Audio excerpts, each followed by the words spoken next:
Hey, what's up? On today's show, we talk to a wife who is running all over her husband, and she wants to know how she can stop and help him step up.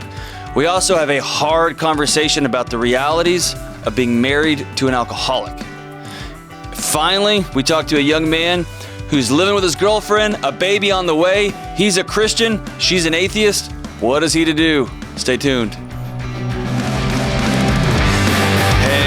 What's up? It's Delony with the Dr. John Delony Show. Taking your calls about your life, your marriage, your relationships, your kids' schools, that annoying neighbor, all of it. We're so glad you're here. I'm glad you're here. James, Zach is glad you're here. Kelly's not glad by much anything. She's just nicknames Eeyore.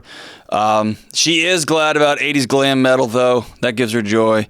But you know what? She's even glad you're here, right? And if you're new to us, man, you come to the right place. We talk about everything here: relational IQ, mental health challenges and diagnostics. Talk about, treating people right, taking care of your wife or your husband or your kids. We talk about everything.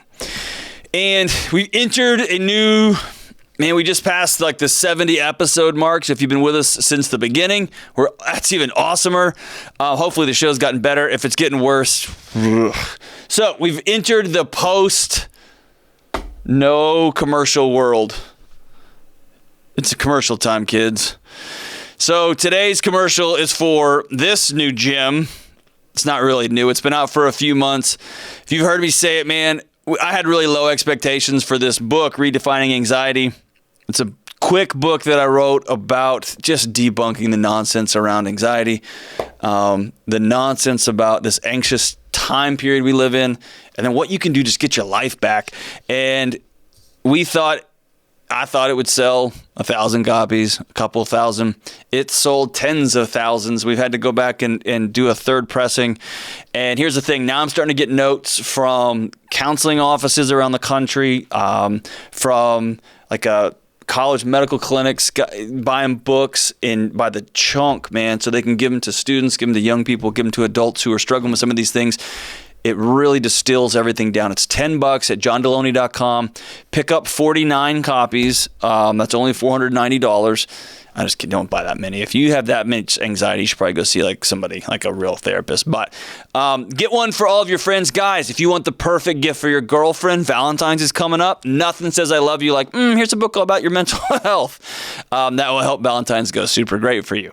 So, hey, dads, if you don't want your daughters making out with somebody on Valentine's, buy them a book about their mental health. Tell them to read it that night. And I don't know, that might make it worse. But anyway, give me a call at 1-844-693-3291. That's 1-844-693-3291 if you want to be on the show, or go to johndelony.com/show. I love to have you on. We're getting emails and calls from all over the planet, and it's just extraordinary. It's extraordinary both in the depth and challenge of what people are going through, but also some of the common themes that are running through everything. People are stressed. They're exhausted. They just want to be loved. They just want to be known. Their marriages are a wreck. We're just seeing the same things over and over again. You are not alone. Give us a shout. Can't wait to talk to you. So let's start off first. Let's go to Annika in Tucson, Arizona. Annika, what's going on? How can I help? Hi, Dr. John Delony. What's up, Dr. Annika? How can I help? So my question today is, how do I make my relationship with my husband more equal when I have the stronger personality and I'm the pusher in the relationship? Just off the top of my head, I would say don't be a pusher, but we could probably dig into it. So tell me what's going on. What's your question beneath the question? My question beneath the question is that I dominate the conversation, and I am the pusher, and I set the to-do list, and I set the goals, and I feel like I hold him accountable, and more often than not, I feel like mom. But this is all from me. He doesn't feel this way. We talked about this when a couple of weeks ago. He doesn't feel this way, but I just feel unbalanced. Like he's not an equal part of this relationship. When did he become less of a man in your eyes? I don't know that I would say that. I would say it's gotten better since we got married. He's just more... before you got married? I guess so. He doesn't come from a strong family background. His mom likes to call it passive aggressive. Okay. And he's just a very calm, peaceful person, and I'm just a strong red personality. So you have a picture of what a quote-unquote man is supposed to be in a marriage, and he's not living up to it. And you're trying to bridge that gap by going over the top. And either he's a wimp or you're crushing him, or both. Or he's not a wimp at all. He's just a laid-back guy that doesn't get stressed out about a lot of stuff, which sounds like he is a walking Xanax to the drama that you bring into every single room. But there's a picture that you have of a guy, and he's not living up to it. When did that change? Or did it not ever? You just hope he would turn into it. I guess I somehow hoped that he would rise up and meet my level of doing and being and, I don't know, productivity. And I guess I always just assumed that he would, but he's not, and he's not supposed to be. He's supposed to be not me. Well, yeah, you're exactly right. So he's not supposed to be you. But if he's not working, and if he just wakes up in the morning and smokes a joint and then plays video games all day, and then you go to work and you come home and you're having to do the laundry and cook dinner and all that, yeah, dude, he's a bum. He needs to get up and get to work, man. He needs to contribute. If he's a guy that he likes his $40,000 a year job, he goes to it every day, he works good, he gets good reviews, but he doesn't want to be vice president. He just likes his life, and he loves you. Then he's not living up to this imaginary Thor that you were hoping he would morph into, right? Who is he? He's a full-time student and a full-time worker. He works night shifts at the hospital and goes to school during the week. And what's he going to school for? He's finishing his undergrad in biology and wants to go to medical school. Okay. He's a great human. He's a wonderful husband. He's a wonderful father to our kids, and I don't know. I think our relationship is pretty good, except for the fact that you said I just steamroll over him, and I just So why do you do why do you do that? I don't, because I guess you know why. My do you do understanding that? is that, well, I like to be productive, and I like to get things done, and I like to set goals for the future, and I stick to plans when I make them. But so you've got a guy who's a great dad who's going to school full time so he can become a medical doctor, and he's working nights. What else do you want him to do?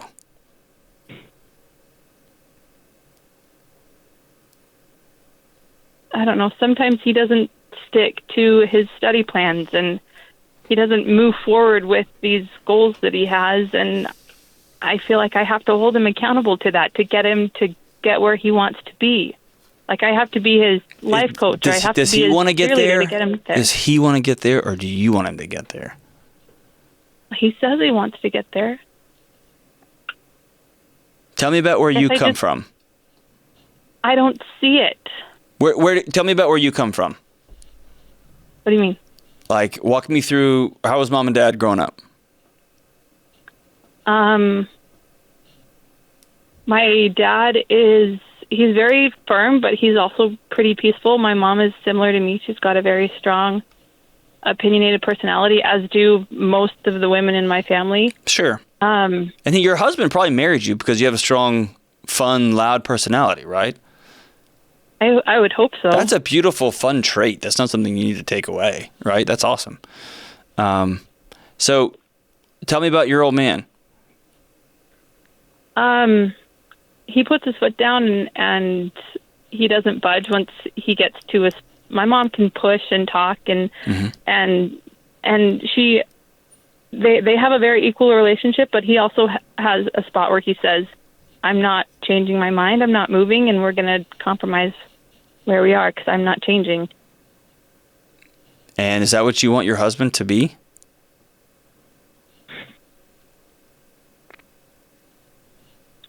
I guess I just want him to set his goals and get there and not feel like I have to get him there. So the hard truth is you can't get him to his goals. He's going to have to do it. And the more you act like his mom, the more he'll let you be his mom. And over time, no mom wants to be intimate with her son, and no son wants to be intimate with their mom. And you've got kids, so your kids are going to take up, for both of you, the affection part, because you won't be there for one another, because you will be running his life, and he will simply let you, because it's exhausting to fight, or he's just not a fighter. And then you're going to wake up and be 2 inches apart on a couch and 2,000 miles away from each other. Or you can ask him, what do you really want to do? And if he doesn't want to go to med school, then he's not going to go to med school. If he does want to go to med school and he flunks a class, he's not going to get in, right? And then he's going to have to change plans. And what I would tell you is, if he really wants to go to med school, he won't flunk a class. He'll show up. What goals do you think he's missing? I think it's been a hard couple of years for him and a lot of rejection. And now he's dealing with depression, and he's dealing with all of this rejection that he's gotten. Who's rejecting him? We applied to over 20 schools last year. For med school? For med school, and got one interview and then waitlisted. So we've been working for this and hustling for 6 years, and there's just a wait list at the end. Yeah. And so that's traumatic. That sucks. And is there a part of you that is blaming him for that? What did he do to get waitlisted? Was he not good enough? He didn't try hard enough? He's not as dedicated a student. He prefers to be home. He prefers to be with the kids, and he prefers to make memories with them and not study. So his grades are lower, and he's not getting into med school. Is that the result? That's what I worry about. But he still says he wants to. So at the end of the day, I feel like I have to be the one that says, okay, when are we sending out this letter? And when are we going to call these people? And when are we going to do this? Because you want to go, and let's go, and we got to do. And so here's the thing, Annika. Your husband doesn't want to go to med school. Or maybe he wants to be a doctor. I want to be a multimillionaire so bad, but I don't want it to the point that I'm not going to be there for my kids' games. And I don't want it to the tune of not being around my wife at night, because I like hanging out with her. And I think it's time for a conversation. If you get in, by the way, getting waitlisted to med school, I've done research, I've worked with med school, like that doesn't mean he's not getting into school. I would still keep your options open. Mm-hmm. But when I look at one of the core phrases that guides my life is that behavior is a language. And I often don't listen to what comes out of people's mouth. I do on this show because I can't see you. But in my day-to-day life, I listen less to what comes out of people's mouth, and I just watch them. Right? And when I'm like, hey, son, let's go fishing. Don't you want to go fishing? He's like, sure, Dad. And then he drags his feet, and then I go in his room and say, are you ready? And he's playing Legos. He's telling me he don't want to go, man. He just wants to stay at home. And I can press on him, and I can lean on him and be like, I thought we were going. And he'll be like, yeah, sure, Dad. He'll do it for me because he loves me. He doesn't want to disappoint me. But he don't want to go. And then there's days that it's like 6 o'clock on a Saturday morning, and I finally get up the courage to sleep in, and he's banging on the door. Let's go fishing!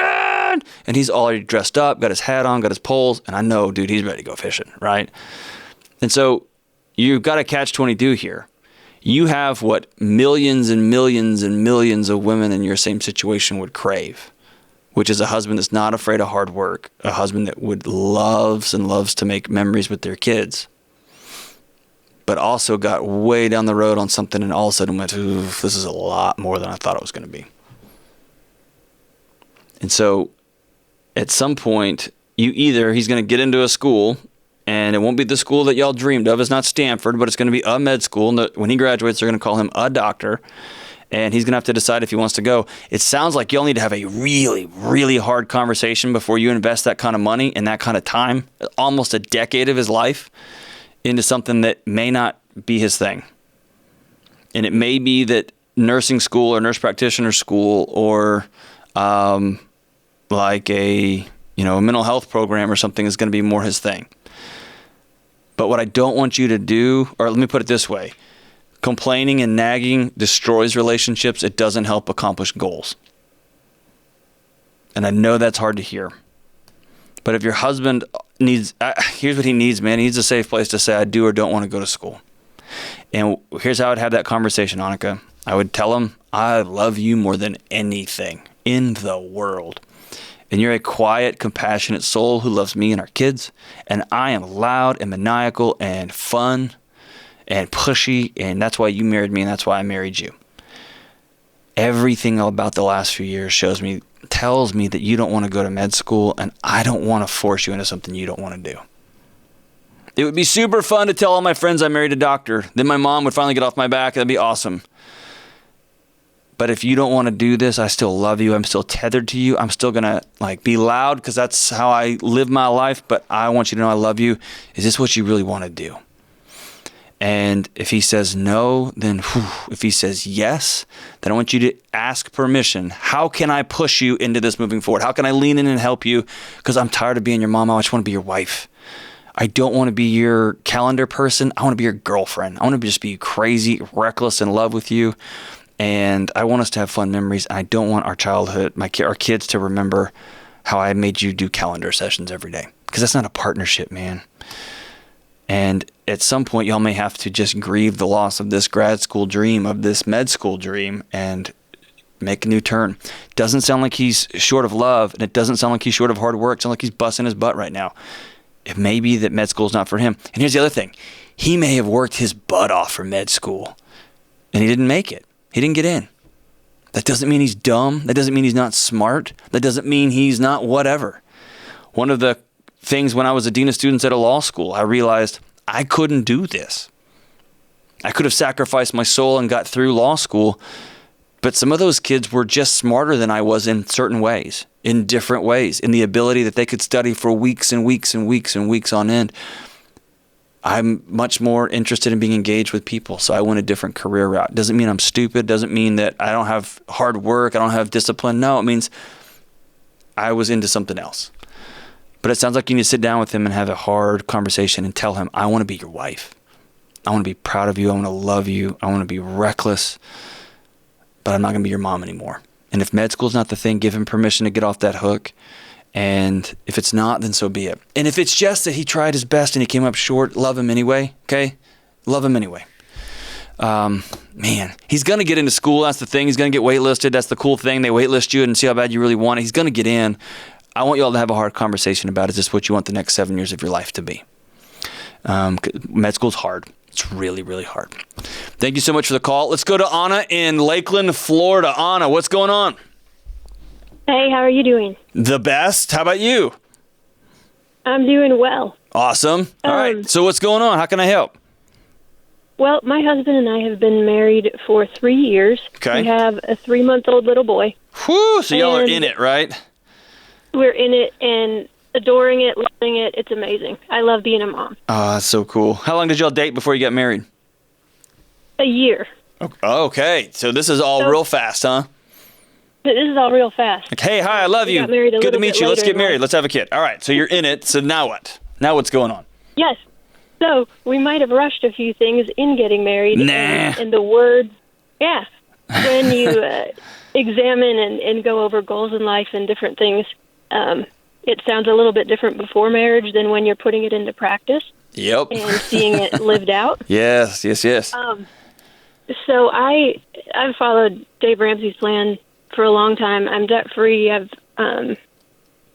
saved up an emergency fund, and he's a wonderful guy. Has struggled with alcohol addiction issues. Okay. Sometimes that's still in the present. Mm-hmm. And he is also horrible with money. Okay. His financial plan is give me whatever's left over. Okay. And then I make up whatever difference. and he doesn't have money saved. I know that in a marriage you're supposed to join bank accounts and those types of things, but there's not enough trust to give that over yet on my side, because I've been very responsible, and I got a lot of reward and value from working hard to get through Dave's program. And so I can see from the other side how valuable it is, and I would love for him to be able to possess that and know that and work hard. But at the same time, we're married and supposed to be working together, and I don't know how to do that. Yeah, so you're I just get left with everything. Yeah, you're married to an addict. Okay. Yes. And here's the heartbreaking dance y'all are in. Addiction is a connection disorder, okay?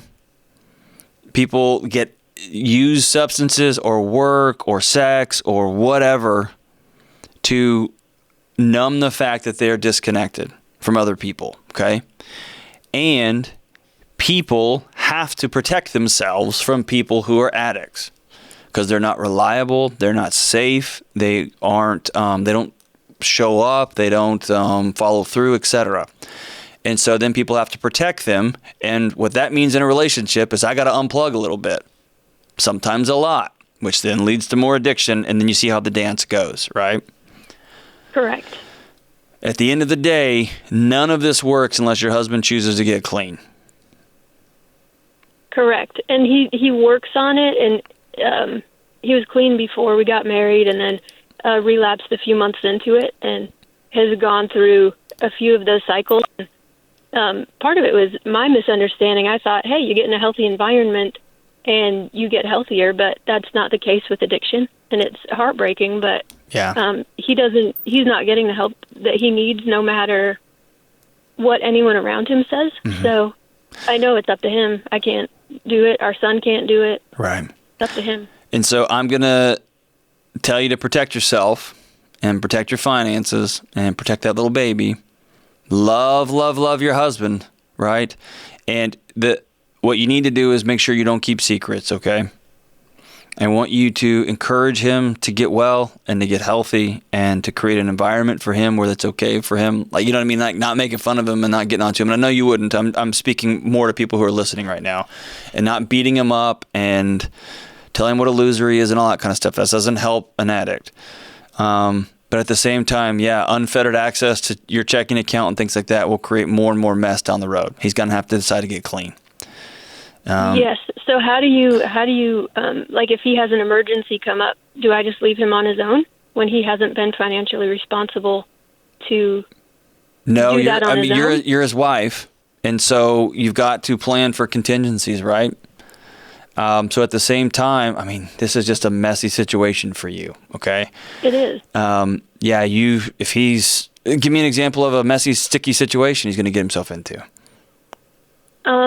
He had back pain and needed an epidural, which cost $1,000. He does real estate photography and crashed his drone that's $1,600. And I didn't cover those things because I just didn't want to, because I've covered a lot of other stuff. And then, like, if he loses a job or when his back went out, I just got left with all the bills. Right. Which, all right, yeah, it's just hard. So here's where it's hard, is you've got a pronoun problem. And the pronoun problem is his job, his health, his insurance, his money, and y'all are married. This is y'all's stuff, okay? Right. And, yeah, I know it's a pronoun problem. I don't like it. Well, you've got to start speaking that way, and he's going to, or he's never going to feel connected and in a safe enough place to get well. And at the same time, you've got to protect yourself, which sounds like I'm talking out of both sides of my mouth. I hope you can know what I'm talking about here. So here's practical. Here's what this looks like in real time.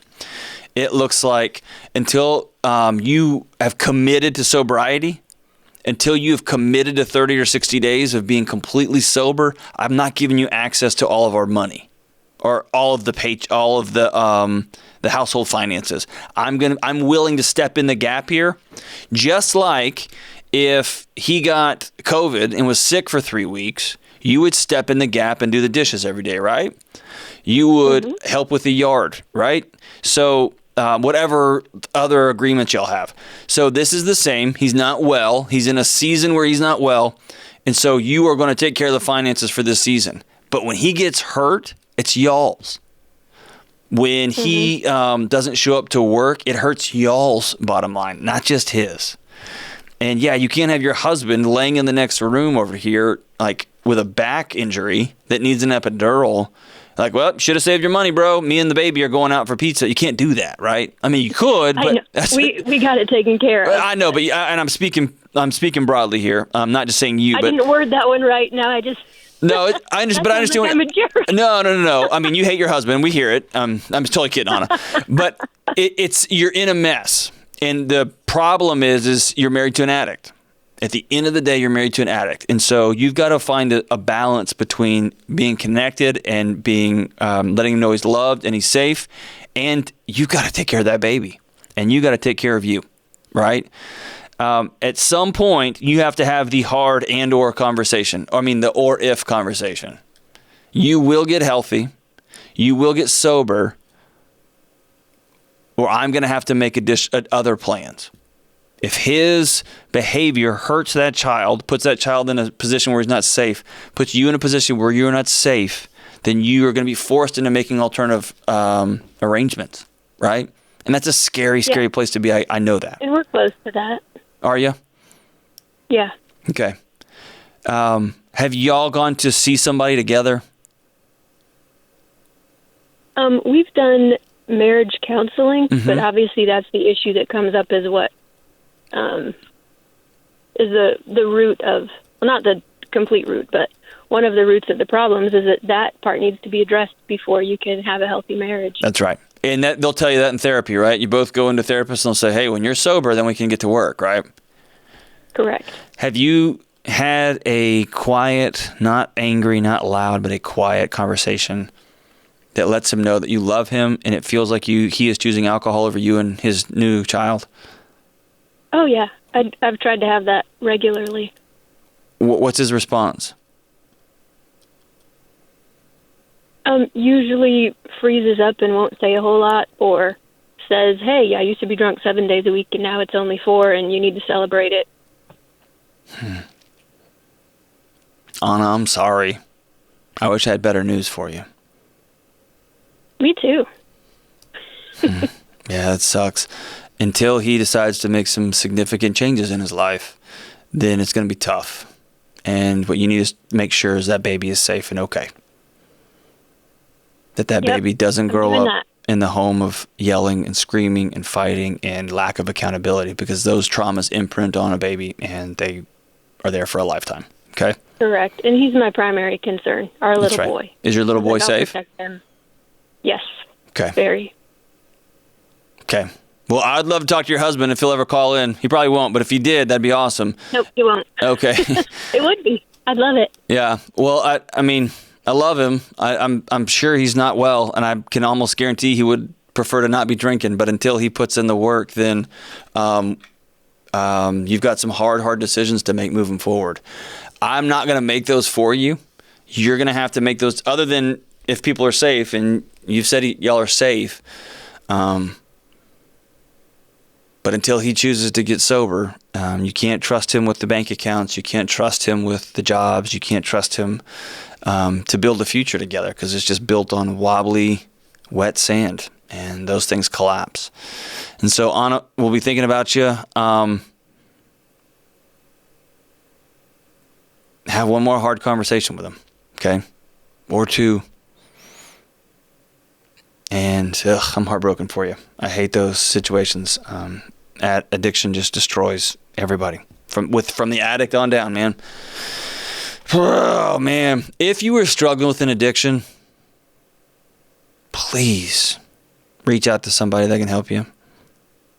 4 days of being drunk is not better than 7.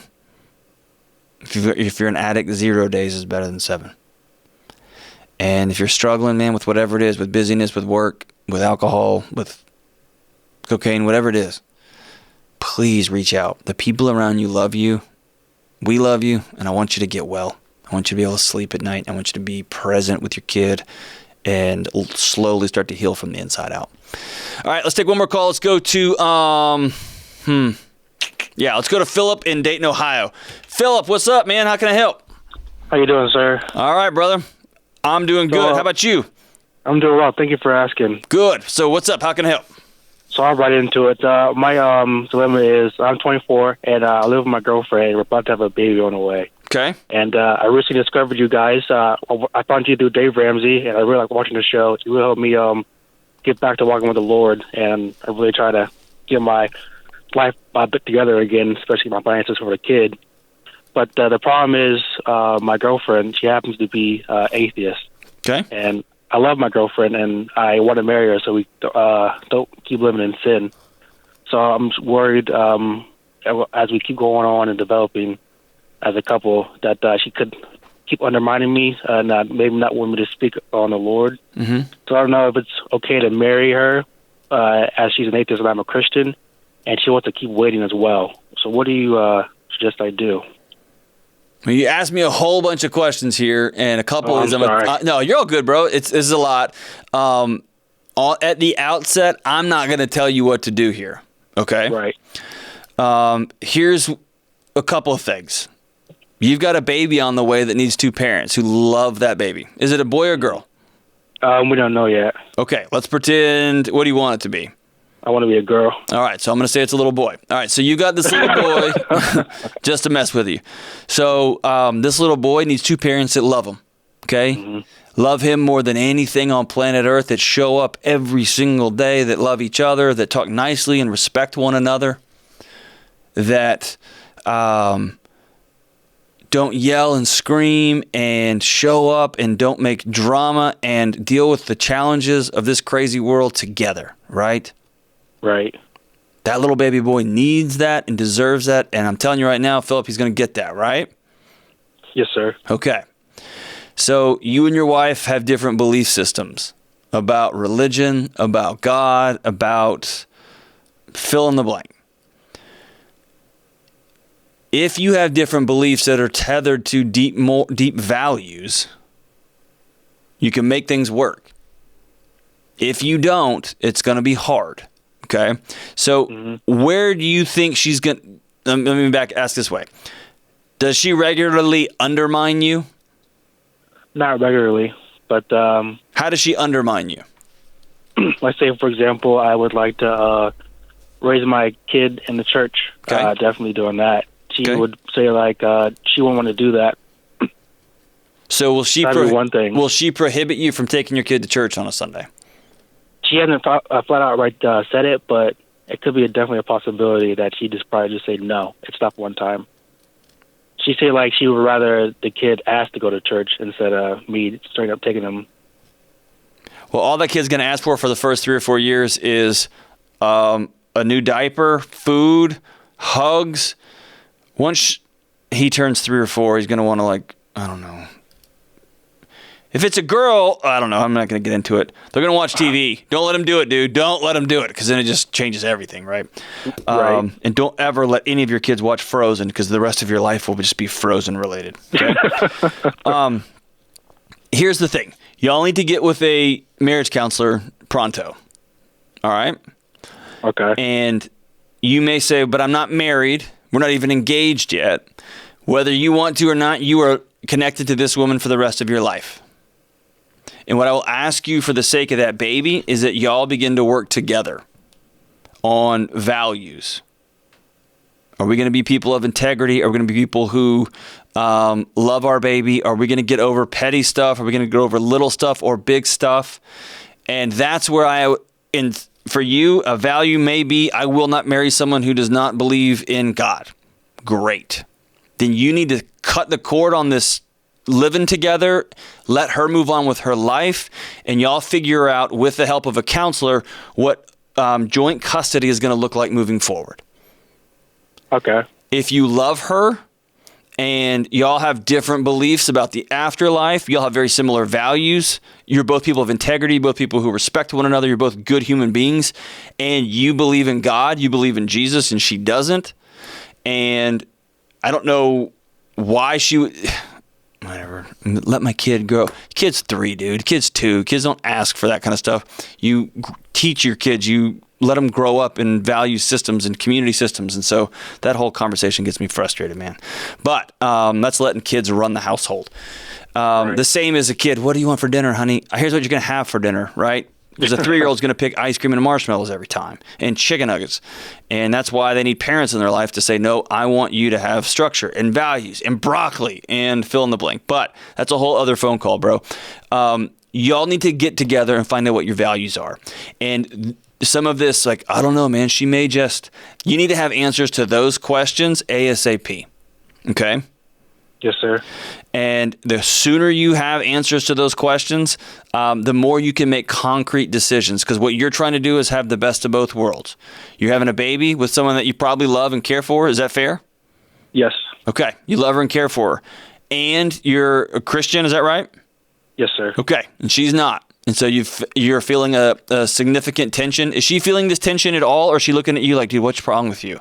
Why don't we just have this awesome baby? She's looking at what's the problem. Okay.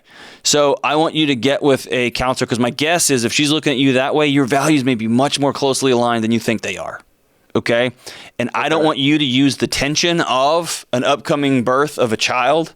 I don't want you to have the tension of she won't marry me right now. I don't want you to then create this ecosystem where your kid's going to be born into a mess of stress and chaos. I also don't want you to get married thinking I'll just figure this out later and that she'll just come around, and she may not. Okay? Yes, sir. So do the best you can to get real life answers and not just, well, I think, but get real answers. Have somebody that's a professional that can walk y'all through this. Okay? And in the process, if you want to, nobody's ever convince somebody to their particular faith by crushing them in an argument or threatening them or putting their foot on their neck, right? Right. Like the old scripture, they're going to know we're Christians by the love we have for each other. The church has lost to that sucker, right? Mm-hmm. And so I don't think relationships are doomed because people have different beliefs. They are more complicated and they are hard. But if everybody goes into them with a sense of mutual respect, then they can be overcome. They can also not work at all from the outset, and y'all just have to be grown-ups and make those decisions. Okay? But you have to get over the best of, I want all this all at the same time in the best of both worlds. It all works out for me. Okay? The reality is you got your girlfriend pregnant, and now things got accelerated real fast, and y'all are going to have to make some real grown-up decisions real fast. Okay? And no one's going to get everything that they want in this deal unless y'all both decide, for the sake of this baby, for the sake of one another, we love each other. We're going to continue to learn and grow in our values. Our beliefs are going to shift and change, and that's okay. That's called growing up. That's called wisdom. I hope my beliefs change 1,000 times in my lifetime, but I want my values to stay completely rooted. And does that make sense? Yes, sir, it does. Okay. So what's your next step? Next step is to go see somebody, like a counselor. No, your next step is this, okay? You're going to go see her tonight, and I want you to look her in the eye, and I want you to put your hands on the side of her face on both sides, okay? Okay. And I want you to tell her, I love you with all my heart. I love our little baby. Delony, this dude on the radio thinks it's going to be a boy, but I'm hoping it's a girl. And I want us to go get some answers to our relationship sooner rather than later. And so I'm going to make some phone calls tomorrow to find us a good relationship counselor. Will you please go with me? Because I love you. I know you love me, and we love this baby. And faith is super important to me. It's not going to change. And your atheism may be really important to you, but I want to dig into where we can find common values for the sake of this baby. And if we need to call the relationship, then we need to call it. Okay? Okay. And that's hard, what I just asked you to do, Philip. That's hard. That's you putting some either ors, man. But I'm telling you right now, having a baby and still not knowing where you stand relationally, man, just is a recipe for a life of chaos. Okay? And a life of chaos is the last thing a baby needs. The baby needs two parents that love and cherish each other, and love and cherish him. or her. All right. So as we wrap up, man, thanks for that call, Philip. As we wrap up, this song is from an album that I loved, the self-titled album back in 2002, From the Used. It's one of my favorite songs of all time. It's called Buried Myself Alive, and it goes like this. You almost always pick the best times to drop the worst lines. You almost made me cry again this time. Another false alarm, red flashing lights. Well, this time, I'm not going to watch myself die. I think I made it a game to play your game and let myself cry. And I buried myself alive on the inside so I could shut you out and let you go away for a long time. And I guess it's okay I puked the day away. And I guess it's better you trapped yourself in your own way. And if you want me back, you're going to have to ask. That's it. If you want me back, you're going to have to ask. People, just ask. This is the Dr. John Delony Show.